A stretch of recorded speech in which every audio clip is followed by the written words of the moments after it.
Thank you, Mr. Speaker. Congressman Nunnally, thank you for the opportunity to speak in behalf of National Marriage Week. What a special time that is to us, and I will also say what an inspiration you and your wife are to my wife and myself on the way that you live that marriage. But as we look and we see how our society is today and the prevalence of divorce, the breakdown of the family, I think it's very fitting that we talk for a moment about the importance of marriage and what it means in our lives.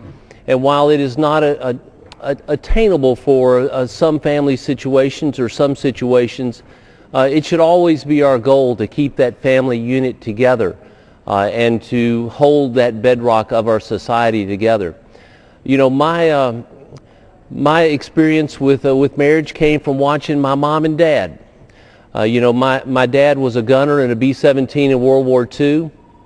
He came right after World War II to Columbus Air Force Base, which is in Congressman Nunnally's district, and met my mother at a dance when she came down from Lackey, Mississippi, outside Aberdeen. And from that point forward, my dad decided he would move his allegiance from Oklahoma to the state of Mississippi.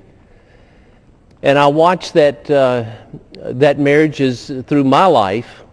And while no marriage is always completely easy or trouble-free, you know, they stuck together through thick and thin.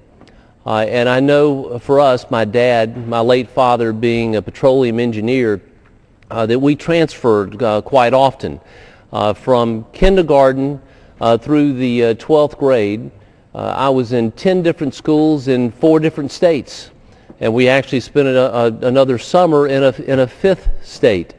But Mississippi was always home, and that bond that we had was very special, because as long as Mom and Dad and my brother and I were together, you know, there was that protection, that safety that came from that, and how I watched them as they handled things that came up in their life inspired me.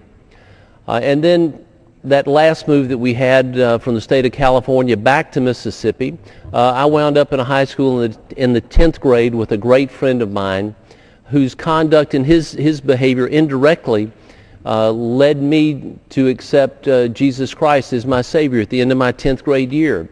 He got me going to his church, and it was there that I spotted this beautiful young lady, and I had to wait until she broke up with this boyfriend, and then I moved in for the kill. And so I started dating my wife, Sydney, when she was 15 and I was 17. And we dated 5.5 years before we got married. We would have gotten married sooner, but we were afraid to stay by ourselves, so we had to wait just a little while. But we've now been married 32 years, and I can tell you that I can't imagine not being married to Sydney. And as I look and we talk about National Marriage Week, and you look at the joys and the troubles that you go through in life, and for us, part of that was having a son with special needs. Our son Livingston has Fragile X syndrome, and that difficulty of going through that with him is something I could have never done without that bond of marriage and that strength that came not only from the Lord, but from my relationship with my wife.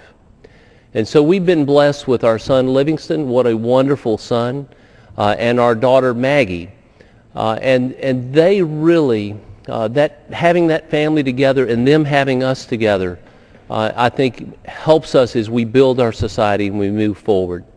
And so I want to commend the gentleman from Mississippi for having this event today where we can come and speak on that. And I want you to know that I'm a very smart husband too, because I'm giving this speech wearing the tie that my wife gave me for Valentine's Day last year. So hopefully that will score points. But I want to say that as we look at this, let's try to encourage people that are going through difficulties in their marriage to stay together, to keep that family together. And this is something that we can build on that will benefit our society. With that, I yield back.